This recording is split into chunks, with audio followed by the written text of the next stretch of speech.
Ron has always said, whoa, Russ, let's lift up the hood and look what's underneath and what are the challenges. And I think really there's a whole body of science. It's a huge area of research that many can become involved in. So Dave takes a different take on the freshwater systems and some of the small scale fisheries. And I've also just learned so much this week from Dave, and please come up and give us a sense of what's happening at the societal level, really, on some of these. Okay, thanks, Ross. Am I all right with this, or do I need this? Can you hear me through this? Oh, thanks. Yeah. Good. Hope you understand me, because I'm from the other side of the pond. Thanks very much for that, Ron. That was great. I learned a lot as well.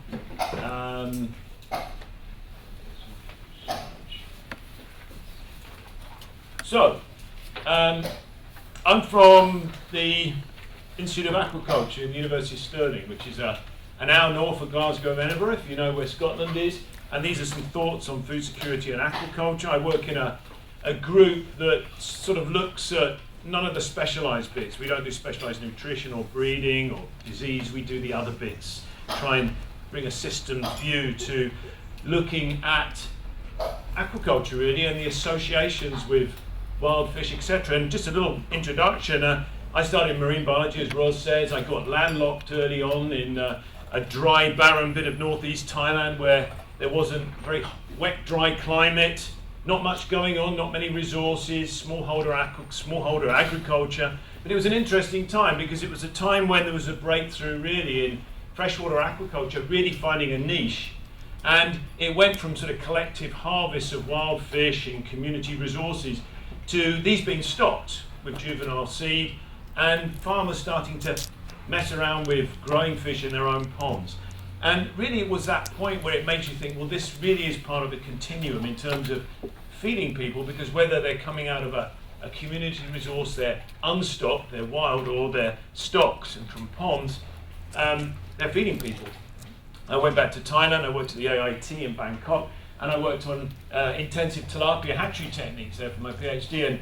And many years on, Aquaspark, who's one of these organisations trying to promote funding, use that on their website now, which is the sort of thing we were doing, trying to intensify and make more predictable and consistent the output of what is now a major global species. I ended up staying for some time, and of course that was a time when shrimp really came on the scene, and Thailand was a forerunner of that, and it still is. And we see the shrimp, we eat the shrimp here in our seafood, food, etc. But of course, it's life for people. It's employment. Whether you're working on the farm or whether you're working in the value chain somewhere. And the question is, well, what's that doing for people? I mean, this is a Thai person. Many of the people working in Thailand now are from Myanmar or from Cambodia. So that's having a regional impact, not just an impact in Thailand. And what sort of people are they? Do they just do this, or do they do other things as well? So when we look at what's causing and what's shaping and what's stimulating aquaculture, what are the drivers? Well, definitely income growth, and in that period, Thailand's gone from quite a poor developing country into a really one of the newer industrializing countries. And it's done that because it's urbanized and it's built on the back of a productive agriculture, a pretty diverse economic base. And with that has come people like this. Jeng, she's now in Bangkok, and she's part of that migration move for a better life. We all move around. Many of us have come from different parts of the world to have a good life here in Stamford, I'm sure. She's come down from a dry land part of agriculture where she's scraping a living, and she's a trader, and she's selling small prepared tilapia to other people from the same part of Thailand that she's from. And you know what? They've got a taste for it. And they want to eat that when they go back into the rural areas as well. So what starts really almost as a peri-urban phenomenon is being spread all around rural Asia in this way. And it's about migration then, it's also about access to those products, to urban markets, and buying inputs and also selling outputs. So these are real important drivers. It's not all about aquaculture. It's not all about fish when we start growing fish in ponds. Here in rural Bangladesh, the pump set on the dike of a fish pond is also responsible for producing a different type of food, the vegetables planted around the pond that give a different type of nutrition to the people who grow them and to who can buy them. It's also a very energy deficient part of the world. It's a floodplain with very little in terms of resource, fossil fuels, etc. So a little bit of upland, plenty of moisture, everything is used as a biomass source for cooking, etc. So that pond becomes a diverse source of food because it's a fish pond. The fish are making it productive, but it's also giving rise to something to cook the fish with. So I'm going to look at really the impacts of aquaculture on food security through a sort of consumption demand lens, if you like, looking at it in terms of a value chain. That the production is just one bit of that value chain. There's lots of actors and different people involved in it. And I think the questions I'd like to ask are there conflicts between whether the fish on our plates are wild fish or whether it's aquaculture, whether we're producing the fish or the shrimp to eat locally or whether we're selling it to people like us in America and Northern Europe? What about impacts for employment? What about how big, what scope, what scale does aquaculture really have to be to have an impact?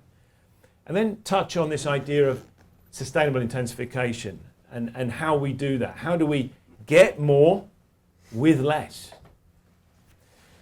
So, big picture, this is fish consumption per year per capita, and the richer world eats more. But it's actually more important in the poorer world largely. And if we look at where fish consumption is most important in terms of as a proportion of animal protein, it's this swathe of west through to Central Africa and much of Southeast Asia and into Polynesia. That's where people really need fish to improve their food security. And there's an ongoing discussion about should we be protecting fisheries, should we be promoting aquaculture, and a recent paper in Nature by Christopher Golden sort of emphasizing the fact that, well, you know, where aquaculture happens, it's mainly it's being produced in poorer countries and being sold to us in richer countries. And we just challenge that. When you look at the data, these are the top aquaculture, top fisheries countries, and in poorer parts of the world. And yeah, most of it's going to domestic markets. So we can get fixated here in the West about is our fish sustainable? Actually, far more is eaten and consumed in poorer countries. And we've got to be concerned about that sustainability as much as the sustainability we can influence through the right purchasing decisions here in the United States. So consumption's really important. And going back to first experiences in northeast Thailand, you know, there's a farmer, he's raised his fish. Has he raised it? He's taken them out of a pond. He hasn't fed them much. He doesn't know anything like Ron does about fish nutrition. They've mainly grown on natural food. But there's a tilapia there and there's a few local cyprinids. And to him, hell, they're food. He's not that concerned whether they're wild or they're cultured or whether they're indigenous or they're exotic. They're food. But things have really moved on in that same country. And in that time now, people are working off farm. People have industrial-based livelihoods. And they expect to eat well. And they do eat well.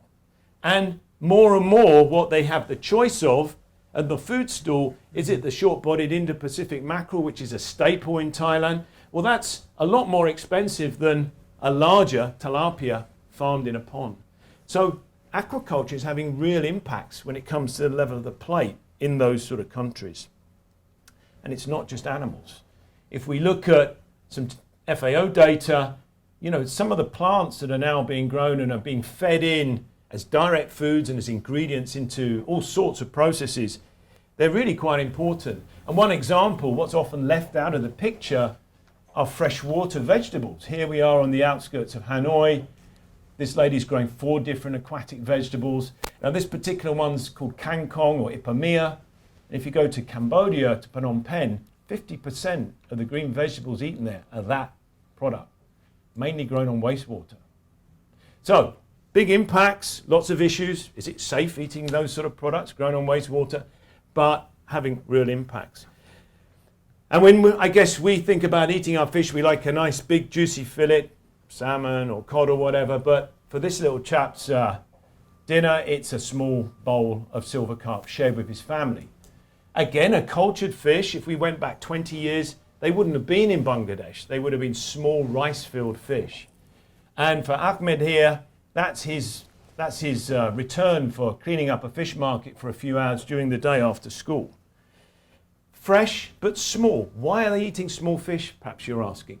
Well, it's fresh. It's not always fresh. A lot of what's eaten is smoked, it's fermented, or it's dried. So, Bangladesh, Cambodia, Nepal, perhaps not countries we necessarily associate with what people eat. Here in Nepal, they eat a lot more dried fish than they do fresh fish. And if you live up a hill, it's a lot easier to get small dried fish up to the top of a hill than it is even small fresh fish. So how these resources are being used is very contextual. One can think about, well, how good is that for people's nutrition? We're going to come on and talk about that, because here in Malawi, smallholder aquaculture has been really heavily promoted in the last 20 years because Malawi eats a lot of fish. It's built around the Lake Malawi. That's the heart of the country.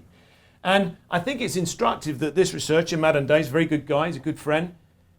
He was in a project that was looking at promoting aquaculture into so-called integrated aquaculture agricultural systems, the dark green, and he was comparing consumption in terms of frequency of the different types of protein eaten for different types of products available to them. And when you go into the report, he talks a lot about the difference between the integrated and the non-integrated in terms of fresh fish consumption. He mentions they eat a lot of beans, and in passing he mentions, well, dried fish is quite important as well. Well, for me, dried fish is coming out loud and clear. And remember, dried fish doesn't have much moisture, so the nutrient density is much higher in that than it is in almost any of the others. People in Malawi really eat dried fish. They live on it, they survive on it. And perhaps that's where we have to say, well, is aquaculture working there? Are we having population-wide impacts, or are small projects promoting aquaculture perhaps working locally? But what are the impacts on the poor and more broadly? I think we have to ask those questions. It could well be like in some countries, aquaculture shifts into producing small dry fish because they can be moved around the country. Big problems there are that in Malawi it's just so poor, there's not much purchasing power. So those drivers I mentioned, industrialization, urbanization, they're just not there. But those people definitely need more fish to eat. How are we going to do it? Go to China, it's very different, of course.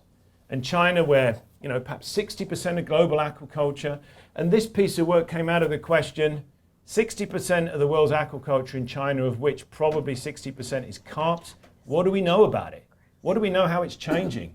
Answer, read the literature, not much. So we put a student in there and he came back with some preliminary consumption data. Not sure how clear that is, but the blue is what we found this year. The orange is 5 years ago, and there's some big changes happening in terms of frequency. And the most interesting ones are that the exotics, the non-carps, are really growing faster. And some of these fish are higher trophic species, some aren't. But the picture is changing, and if you have a cough there, things can really change pretty amazingly because it's such a big country. Add to that the differences between rural and urban. And what we know about consumption of food anyway is that, often the trends we see in urban situations sort of predate what happens all over the place. And again, the same sort of trends are more pronounced for those species in urban areas. So there's some big changes coming up over the hill, if you like. Chinese people are getting better off, they want more diversity, and they're going to start voting with their pocket and buying and eating more expensive, very often, and higher trophic species. And one way of looking at what I've been explaining is using a sort of global value chain approach. So don't just look at the production, we simply must have to look at the consumption. And that's where Ron's work was coming from, because he's saying that marine fish are in demand in countries like China. So we've simply got to look about how we get there. And that means actually coming back from the fish being produced and thinking about the other products as well. But of course, one of the mantras about aquaculture in development is it improves people's nutritional security. And we can reduce malnutrition.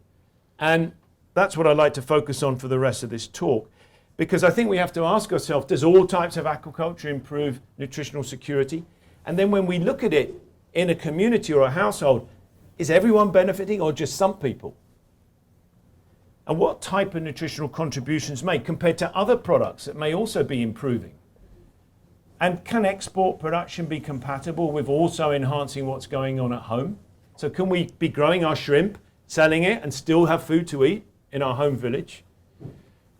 Can poor people, in other words, produce for richer people like us and themselves and other poorer people locally? That's an important issue. And if we still go into the media, we're still, even in good quality newspapers, we are still getting a very standard, I think, inflexible message, a polemic of a type. They're talking about shrimp. He's actually got giant freshwater prawn, which is a completely different animal. So fact-checking is important for journalism, and it's not always done, and it leads to the wrong message. And I think if a normal civilian reads this, they'll probably think twice about buying Bangladeshi shrimp and eating it. But some work we've been doing in Bangladesh suggests perhaps that's not the right approach. Here we are in Bangladesh, and it's a country living on farm food. More than 50% of the fish they now eat is farmed. And in the coastal area, which I'm going to concentrate on here, brackish water area, it's very complicated what's going on there. Yields are very, very low. It's very fragmented, very small farms, but hundreds of thousands of them. And shrimp and prawn have become major export items. Now, if we look at the coastline here, if we zoom down, what we find is we have a mangrove area at the foot, the Sundarbans, which is pretty intact. And as we move inwards, landwards, up the tidal creeks, we get increasingly fresh. And what we did in our study outline was to really look at the changes over that saline gradient. There we are again. So from the more saline area through to completely fresh water, taking in this sort of semi-saline zone. Because is it just shrimp? Well, no, it's not. The most saline systems, they do look pretty drab and brown because they're pretty saline most of the year.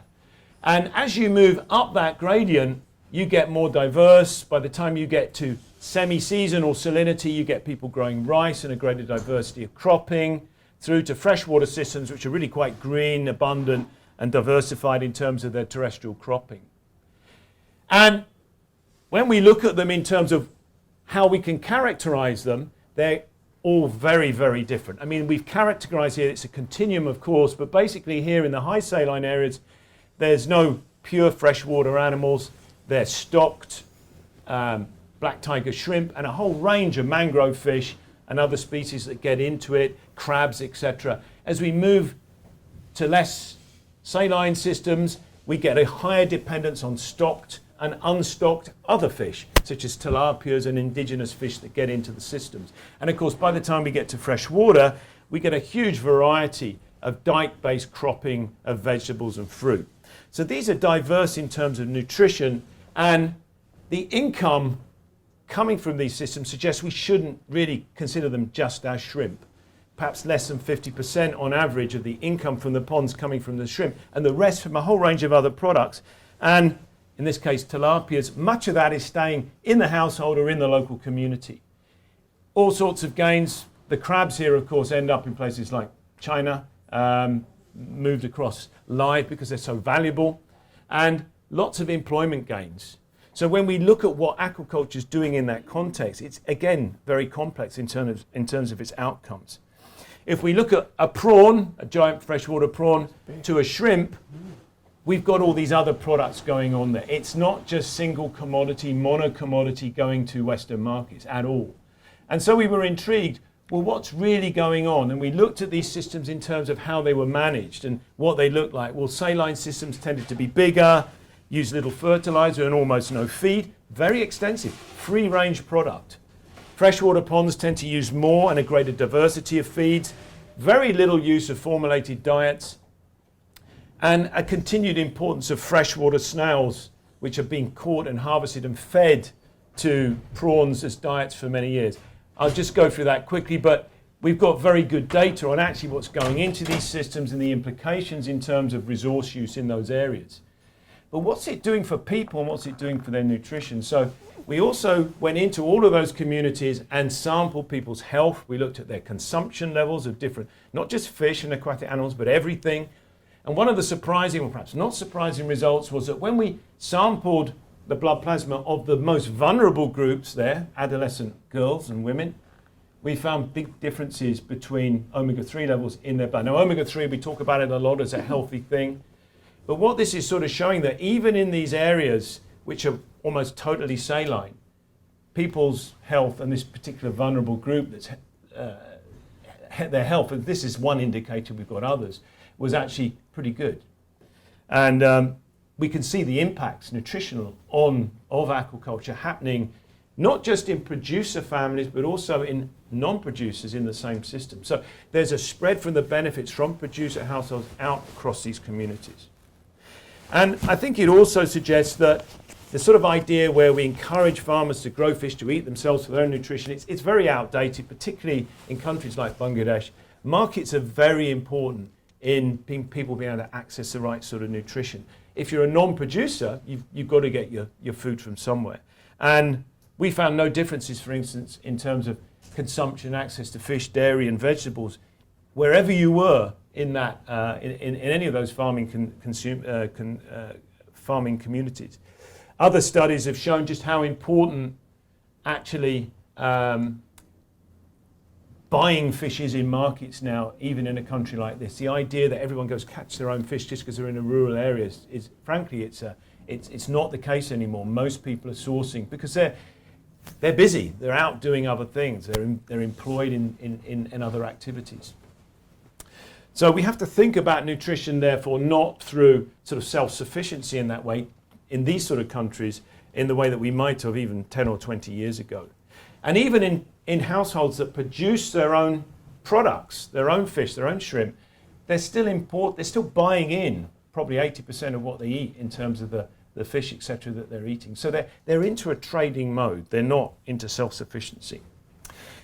What else did we find out in that part of the world? This idea of the fifth quarter that the animal livestock people will know all about. In other words, the bits of the animal which aren't the prime cuts. And in freshwater prawn, that's the legs and the heads very often.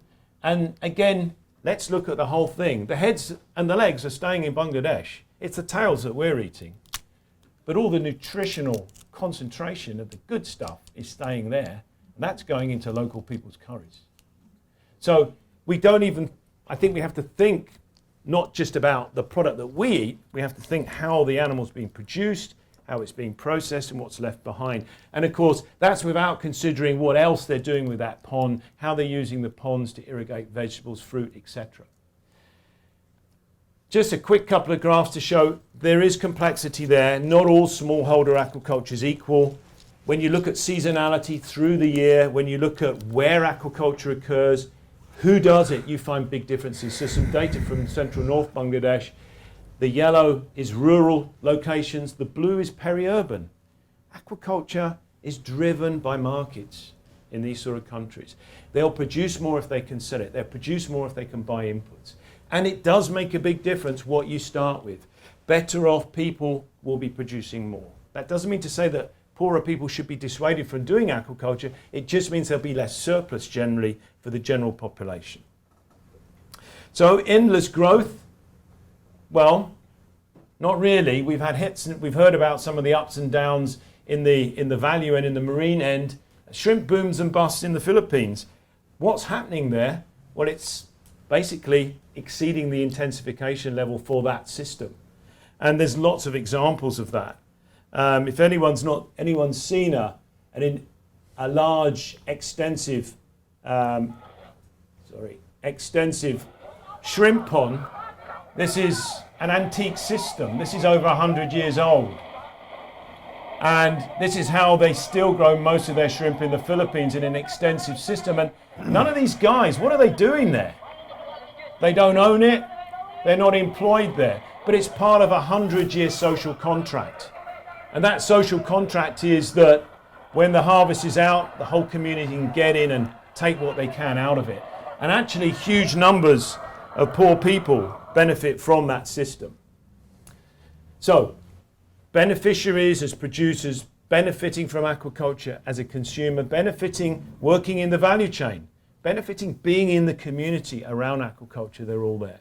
I'm going to finish off with a little case study of cages in reservoirs, just to show how things can move extremely fast. And Jatiluhur in Java is one of a series of 3 reservoirs in one of the densest places in Asia, and that's pretty dense.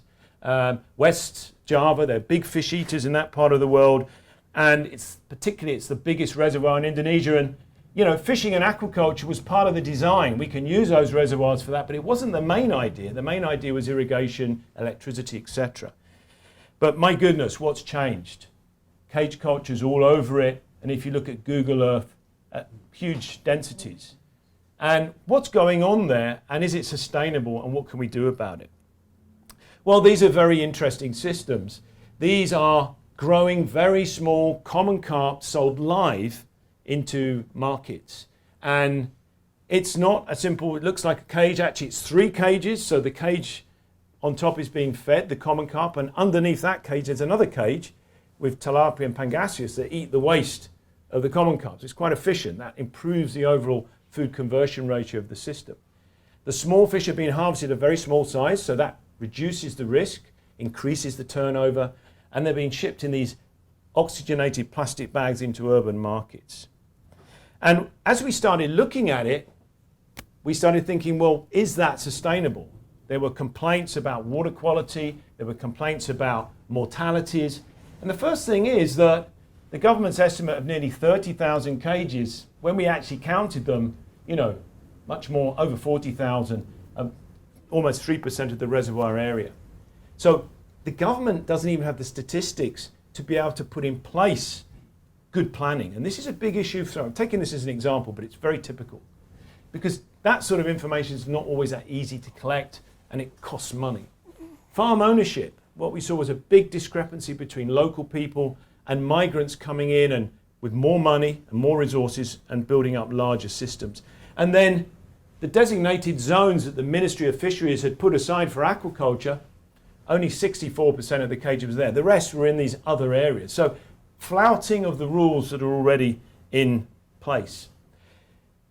The reason I'm putting this in and explaining this to you is because if we understand this stuff better, we might be able to do something about it. Where are the biggest impacts coming from? Where are the biggest employment gains from aquaculture and this type of thing?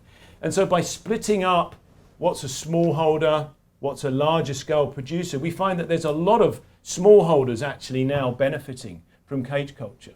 And the numbers of large and medium producers is much smaller. But then when we look at production, we see it's inverted. In other words, larger producers, there's fewer of them, but they're producing a whole lot more. So we have to think about, well, who's causing most eutrophication? Are the methods that the smallholders are using the same as the larger guys? How can we improve the situation all around? And that's the sort of thing we're doing. And of course, it comes down to the fact they're all using the same common property. They're all having to use the same water body. And the fish kills of one mirror the fish kills of others. Actually, what we found, there were differences between the larger and the smaller operators in terms of who had the biggest problems with that.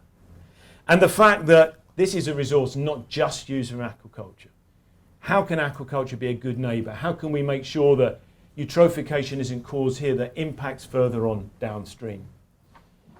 So to finish on, how do we bring fish to poorer people in this age of globalization when these kids in Malawi know all about Justin Bieber, but they don't know enough about aquaculture? Thank you very much.